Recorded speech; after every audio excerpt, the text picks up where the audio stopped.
بسم اللہ الرحمن الرحیم۔ السلام علیکم۔ میں کھڑی شیشے میں اپنے آپ کو دیکھ رہی تھی۔ بالوں میں چاندنی اترنے لگی تھی۔ ان بالوں کو تو میں رنگوا سکتی تھی، لیکن چہرے پر جو جھریاں آ رہی تھیں ان کا کیا کرتی؟ روزانہ ہونے والا گہرا میک اپ اور صحت کی خرابی نے مجھے اس حالت پر پہنچا دیا تھا کہ میں 40 سال کی عمر میں ہی 60 یا 70 سال کی بڑھیا لگنے لگی تھی۔ ہر رات جوان مردوں کے ساتھ رات گزارنا یوں بھی کوئی آسان کام نہیں تھا، لیکن کیا کرتی؟ میرا پیشہ ہی ایسا تھا۔ میری قسمت نے مجھے ایک طوائف خانے میں پہنچا دیا تھا اور یہاں آ کر میرا نام بلبل پڑ گیا تھا۔ لیکن اب یہ بلبل بوڑھی ہو رہی تھی اور ہم طوائفوں کی زندگی میں بڑھاپا ایک موت کی طرح ہوتا ہے۔ میری زندگی میں بھی یہ بڑھاپا دھیرے دھیرے موت ثابت ہو رہا تھا۔ میری کوٹھی کے باہر اندھیرا ہونے لگا تھا۔ اب بڑی بڑی گاڑیوں میں آنے والے رئیس زادے میری کوٹھی کے باہر رکنے کی بجائے آگے کی طرف کو جاتے، جہاں جوان اور کم عمر حسینائیں تھیں۔ میری خوبصورتی گزرتے لمحوں نے ماند کر دی تھی اور یہی بات مجھے خوف زدہ کر رہی تھی۔ اگر حالات ایسے ہی رہتے تو جلد فاقوں کی نوبت آ جاتی۔ میں بہت زیادہ پریشان تھی، اور پھر میرے پاس کام کرنے والے راجہ نے مجھے بتایا کہ آپ کی پریشانی کا ایک حل ہے مالکن۔ اس کی بات سن کر مجھے جیسے زندگی کی نوید مل گئی۔ میں نے فوراً کہا کہ راجہ بتاؤ کیا حل ہے، کیا علاج ہے؟ میرا چہرہ تو دیکھو، میرے ہاتھوں کو دیکھو، ایسا لگتا ہے کہ جیسے بڑھاپے میرے چہرے پر ہی اتر آیا ہو۔ راجہ کہنے لگا کہ مالکن لودھرا کا ایک پنسار ہے، ایسی دوا دیتا ہے کہ بوڑھی سے بوڑھی عورت بھی جوان ہو جاتی ہے۔ میرا خیال ہے آپ کو بھی ایک دفعہ اس سے دوا لے لینی چاہیے۔ راجہ کی بات سن کے میری ساری خوشی خاک میں مل گئی تھی۔ میں نے کہا کہ چل راجہ، کیسی بات کرتا ہے؟ ایسے ہزاروں پنسار بیٹھے ہیں جو یوں ہی باتیں بنا کر اپنی دوائی فروخت کرتے ہیں، ہوتا کچھ بھی نہیں ہے، بس پیسے ہی پانی میں جاتے ہیں۔ میں نے راجہ کی بات کو نظر انداز کیا تو وہ کہنے لگا نہیں مالکن، آپ میری بات کو غلط سمجھ رہی ہیں۔ آپ کو نہیں پتہ اس پنسار کے پاس بڑا رش ہوتا ہے، آج کھڑے ہو تو کل جا کر باری آتی ہے اور اس میں بھی دوا نہیں ملتی۔ ہفتے بعد کا نمبر ملتا ہے اور نمبر آنے پر ہی پنسار دوا بنا کر دیتا ہے۔ دور دور سے عورتیں اس پنسار کے پاس آ کر رش لگاتی ہیں اور اپنے مقصد میں کامیاب ہوتی ہیں۔ سنا ہے زیادہ پیسہ بھی نہیں لیتا۔ اگر ایسی بات ہے تو پھر علاج کروانے میں کیا برائی ہے؟ آپ بھی تو دیکھیں کہ اب تو یہاں گاہک رخ بھی نہیں کرتا۔ اگر ایسا رہا تو بہت پریشانی ہو جائے گی۔ راجہ کی بات پر میں مسکرا پڑی تھی۔ میں اچھی طرح جانتی تھی کہ اسے مجھ سے کہیں زیادہ اپنی نوکری کی پرواہ تھی۔ وہ سالوں سے میرے ساتھ اسی کوٹھے پر تھا، اور اگر میں نہ کماتی تو اسے بھی نوکری سے نکال باہر کرتی، اسی لیے وہ میرے خاطر جتن کر رہا تھا۔ میں نے راجہ سے کہا کہ سوچ کر جواب دوں گی، ایسا نہ ہو کہ جوانی کے لیے پنسار کے پاس جاؤں اور مزید کسی مصیبت میں پھنس جاؤں۔ مجھے تو ایسے پنساروں سے خوف ہی آتا ہے، پتہ نہیں دواؤں کے نام پر کیا کچھ ملا کر کھلا دیا کرتے ہیں، کہیں کچھ الٹ پلٹ ہی نہ ہو جائے، ورنہ نہیں کوئی مصیبت آ جائے گی۔ طوائف ہونا بھی آسان کام نہیں ہے، اپنے رنگ و روپ اور چمڑی کا بہت خیال رکھنا پڑتا ہے، تبھی جا کر کہیں گاہک ہمارے ٹھکانوں پر آیا کرتے ہیں۔ میری بات سن کر راجہ خاموش ہو گیا۔ وہ بھی جانتا تھا کہ میں صحیح کہہ رہی ہوں۔ اندھیرا پھیلنا شروع ہوا تو میں ہمیشہ کی طرح سج دھج کر اپنے تخت پر بیٹھ گئی تھی۔ میں نے ہر ممکن کوشش کی تھی کہ میک اپ کے ذریعے اپنے چہرے کی جھریاں چھپا لوں۔ گھڑی کی سوئیاں دھیرے دھیرے سرکنے لگی، لیکن کسی گاہک کا کوئی اتا پتہ نہیں تھا۔ آس پاس کی کوٹھیوں سے گانے باجے اور جھنکار کی آواز آ رہی تھی۔ گاڑیوں کے بجتے ہارن بتا رہے تھے کہ گاہک آنے کا وقت شروع ہو چکا ہے، لیکن میرا آنگن سونا پڑ گیا تھا۔ ایسے ہی بیٹھے بیٹھے رات کے 10 بج گئے۔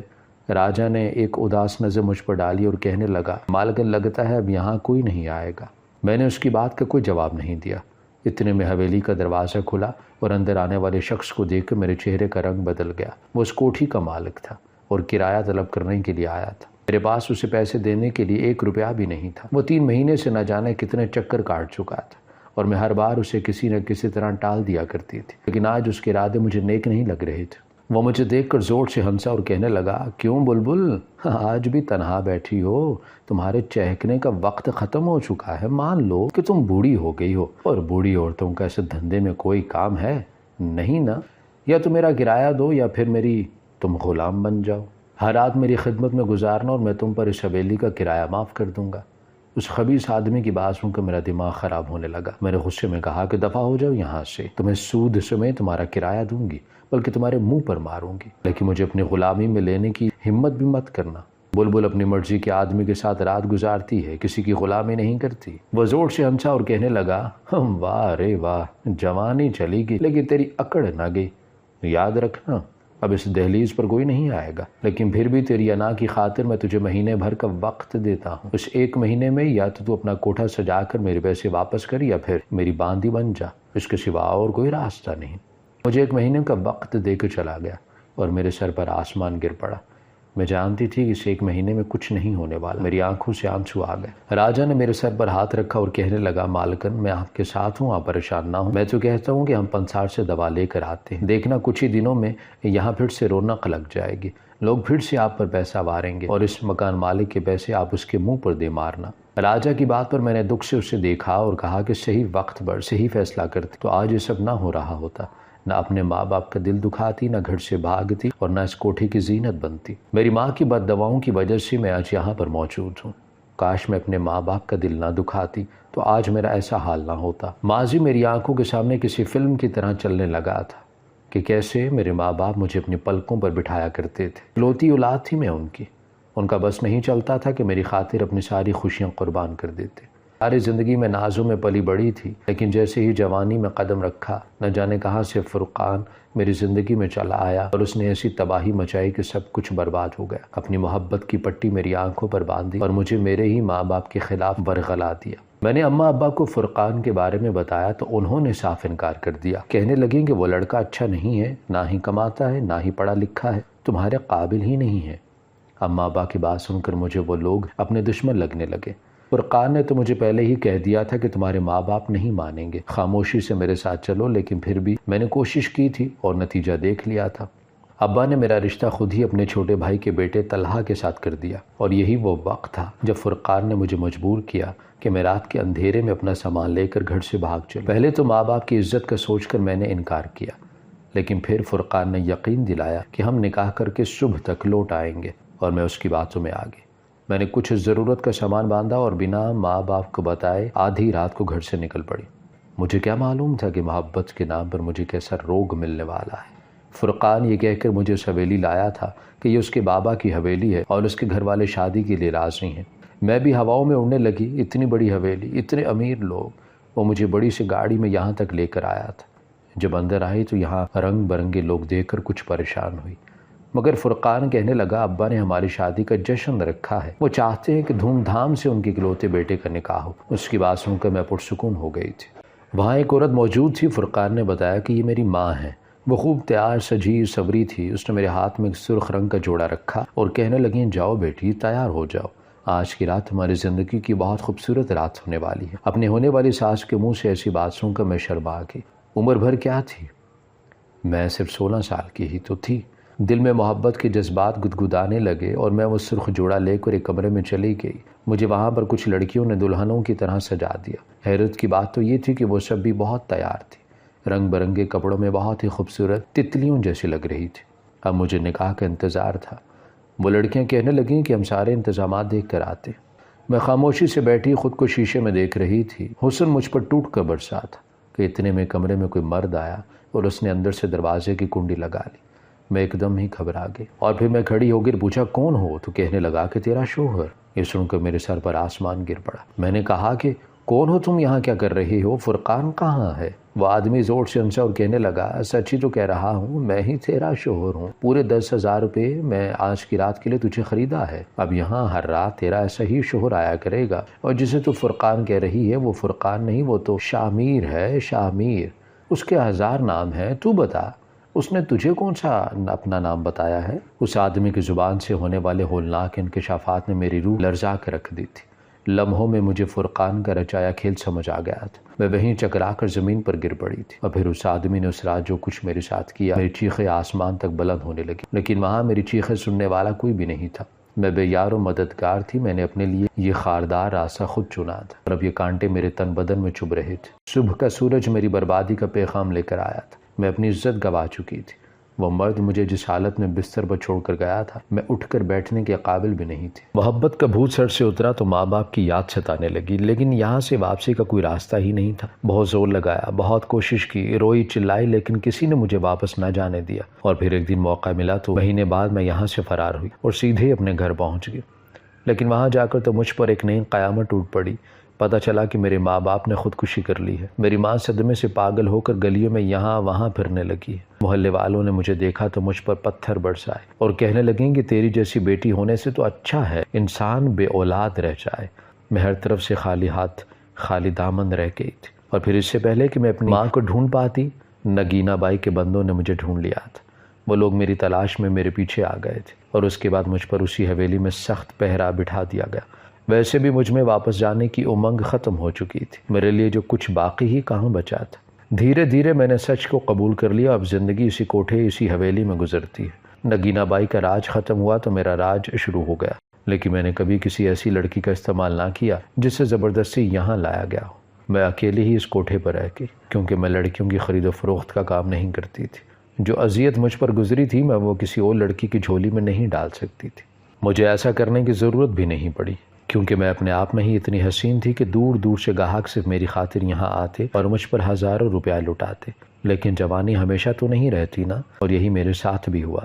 میری جوانی کا جوبن ڈھلا تو نوبت یہاں تک آ گئی کہ مکان مالک مجھے اپنا غلام بنانے کی خواب دیکھنے لگا۔ میں نے ایک دل برداشتہ سی نظر راجہ پر ڈالی اور راجہ سے کہا کہ ٹھیک ہے، جاؤ جا کر پنساٹ سے دوا لے کر آؤ، وہی شاید آخری حل ہے میرے پاس، میں آزما کر دیکھ لیتی ہوں۔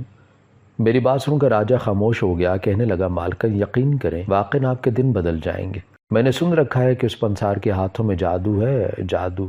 میں نے خاموشی سے سر ہلایا اور واپس اپنے کمرے میں چلی آئی۔ اب تو اس حویلی کی تنہائی مجھے ڈسنے لگی تھی۔ گزرے 23 سالوں میں مجھے گھنگرو کی جھنکار اور گاہکوں کے آگے پیش ہونے کی عادت ہو چکی تھی۔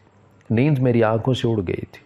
میں دن کو نیند آتی تھی نہ رات کو، ہر وقت مستقبل کی فکر ستاتی۔ اگلے ہی دن راجہ پنسار کے پاس گیا اور خالی ہاتھ واپس لوٹ کر آیا، کہنے لگا مالکن وہ پنسار ایسے دوا نہیں دیتا، جس کے لیے دوا چاہیے ہو وہ صورت کو خود دیکھتا ہے اور اسی کے حساب سے دوا بنا کر دیتا ہے۔ میرے جانے سے کچھ نہیں ہوگا، آپ بھی میرے ساتھ چلیں۔ غصے سے راجہ کو دیکھا اور کہا کہ دماغ ٹھیک ہے تمہارا؟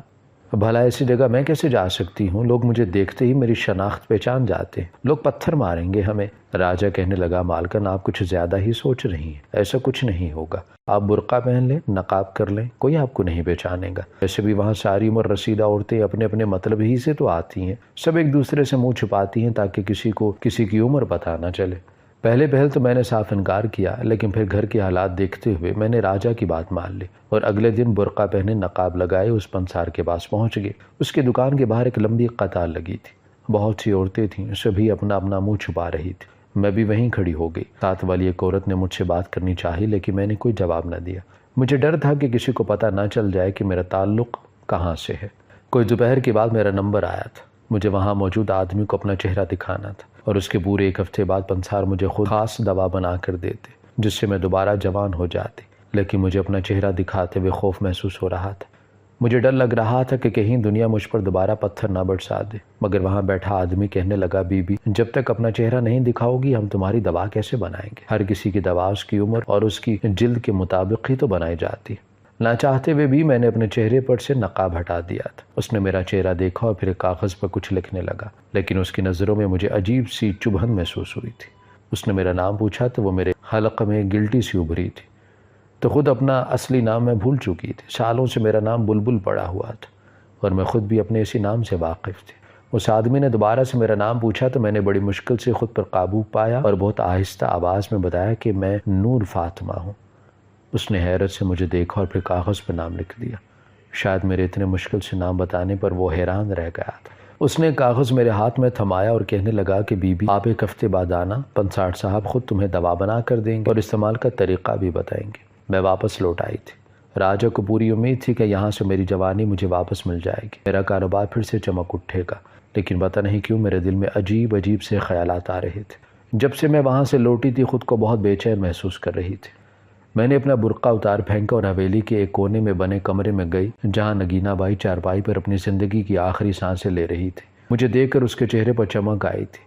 میں نے نگینہ بائی سے کہا کہ کاش تو مجھے خرید کر یہاں نہ لاتی تو میرے ساتھ یہ سب نہ ہوتا۔ میری بات پر نگینہ بائی دکھ سے ہنسی اور کہنے لگی جس طرح تو یہاں آئی تھی نا اسی طرح میں بھی یہاں آئی تھی، لیکن دیکھ قسمت نے مجھے آج کہاں پہنچا دیا۔ کل کو تو میری جگہ ہوگی اور تیری جگہ کوئی اور، یہی ہماری قسمت ہے، لیکن دنیا ہمیں بد کردار ہی سمجھتی ہے۔ زندگی کے آخری دنوں میں نگینہ بائی اپنی قسمت اپنی زندگی پر پچھتا رہی تھی، لیکن کاش وہ اپنی زندگی میں ہی سدھر جاتی اور لڑکیوں کی خرید و فروخت کا یہ سلسلہ ختم کر دیتی تو آج میرے قسمت میں بھی ایسی تاریکی نہ لکھی ہوتی۔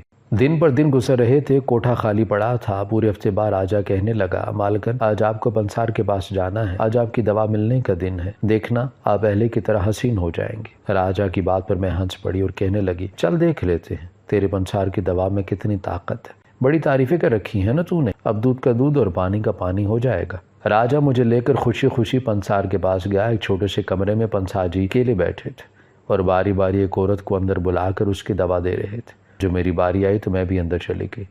پنسار جی نے میری پرچی دیکھی تو ان کی آنکھوں میں عجیب سی چمک آئی۔ وہ غور سے میرا چہرہ دیکھتے ہوئے کہنے لگے کہ آپ کے لیے تو میں نے خاص دوا بنائی ہے۔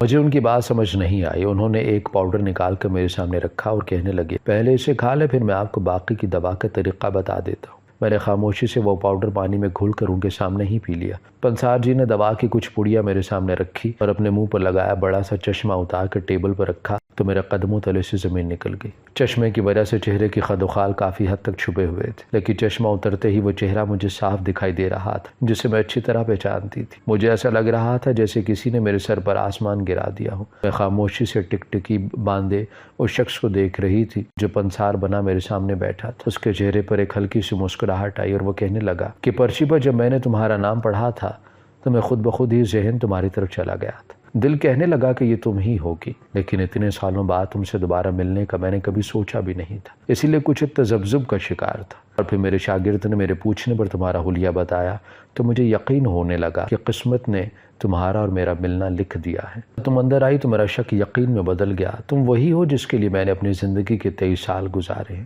میں نے کپکپاتی آواز میں پوچھا کہ طلحہ تم کیسے ہو؟ چچی کیسی ہے؟ چچا کیسے ہیں؟ وہ دھیرے سے مسکرایا اور کہنے لگا کہ چچی چچا تو اب اس دنیا میں نہیں رہی، البتہ تمہاری ماں میرے پاس ہے، میں اس کی بہت دیکھ بھال کرتا ہوں، وہ ہر وقت تمہیں یاد کرتی ہے۔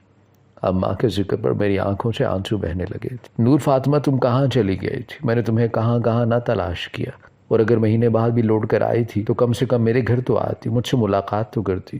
تمہاری خاطر میں نے در در کی خاک چھانی ہے۔ اگر تم نے کسی سے شادی کر ہی لی تھی تو مجھے بتاتی، میں سب کچھ ٹھیک کر دیتا۔ تمہیں تو بھاگنے سے پہلے ہی مجھے بتا دینا چاہیے تھا۔ میں تم سے اتنی محبت کرتا تھا کہ تمہارے ماں باپ کو راضی کر ہی لیتا۔ اس کی بات سن کر میری آنکھوں میں آنسو آ گئے تھے۔ میں اسے کیا بتاتی کہ میں کہاں تھی، کس حال میں تھی اور آج تک کہاں ہوں۔ وہ کہنے لگا کہ اب تم یہاں تک آ گئی ہو تو میرے ساتھ چلو، میں تمہیں تمہاری اماں سے ملواؤں گا۔ ان کی ذہنی حالت ٹھیک نہیں ہے، لیکن وہ تمہیں دیکھ کر ٹھیک ہو جائیں گی۔ میں نے خوفزدہ ہو کر انکار کر دیا اور کہا کہ نہیں طلحہ، میں اب تم لوگوں سے کوئی تعلق نہیں رکھ سکتی، میرا تم لوگوں سے کوئی رشتہ ہی نہیں ہے اور نہ ہی کبھی ہو سکتا ہے۔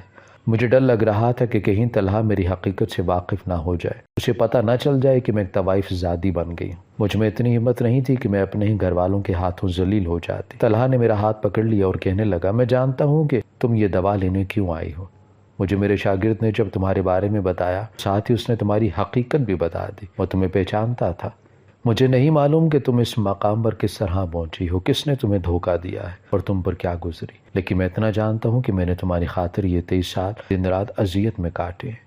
نہ ہی میں نے شادی کی ہے اور نہ ہی کسی کو اپنی زندگی میں شامل کر سکتا ہوں۔ میں بس اتنا جانتا ہوں کہ میری نور فاطمہ بہت نیک ہے اور وہ اپنی مرضی سے ایسے راستے پر نہیں چل سکتی۔ حالات جو بھی تھے وہ ماضی تھا، اب حالات بدل سکتے ہیں، تو میرا ہاتھ تھام لو۔ طلحہ نے اپنا ہاتھ میری طرف بڑھایا تو میرے ہاتھ پاؤں کانپنے لگے۔ میں نے سوچا بھی نہیں تھا کہ ساری زندگی اپنی عزت گنوانے کے بعد عمر کے اس حصے میں آ کر مجھے عزت ملے گی، کوئی مجھے اپنا نام دینے کی جرت کرے گا۔